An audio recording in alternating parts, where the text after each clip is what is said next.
অস্বাস্থ্যকর পরিবেশের কারণে রাজধানীর আদ্দিন হাসপাতালকে ৩ লাখ টাকা জরিমানা করেছে ঢাকা দক্ষিণ সিটি কর্পোরেশন।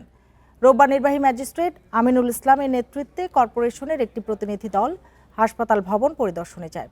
জানা গেছে, নিরাপদ খাদ্য আইনের আওতায় ২ লাখ টাকা এবং ভোক্তা অধিকার আইন অনুযায়ী ১ লাখ টাকা জরিমানা করা হয়েছে আদ্দিন হাসপাতাল কর্তৃপক্ষকে। নির্বাহী ম্যাজিস্ট্রেট আমিনুল ইসলাম জানিয়েছেন, নোংরা পরিবেশ এবং খাদ্যে ময়লা থাকার অভিযোগে এই শাস্তি। তিনি বলেন, হাসপাতালে অনেক অসঙ্গতি রয়েছে, যা পরবর্তীতে প্রেস বিজ্ঞপ্তির মাধ্যমে জানানো হবে। নির্বাহী ম্যাজিস্ট্রেট জানান, হাসপাতালে রক্ত সংরক্ষণ রেফ্রিজারেটরে টেম্পারেচারের মিটার পাওয়া যায়নি, যা একটা বড় অসঙ্গতি। এছাড়া হাসপাতালের ভেতরে যে পরিমাণ জায়গা থাকার কথা সেই পরিমাণে জায়গা নেই বলেও জানান তিনি।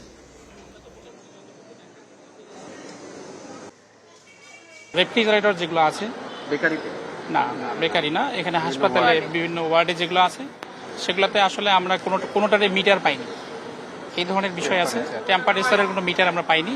মিষ্টি পেয়েছি, সেখানে এটার কোনো ধরনের লেবেল ছাড়া পেয়েছি। কিছু কিছু জায়গায় একটু নোংরা আছে। হ্যাঁ, আমরা এই সার্বিক বিষয়টা বিবেচনা করে আমরা ৩ লাখ টাকা জরিমানা করেছি।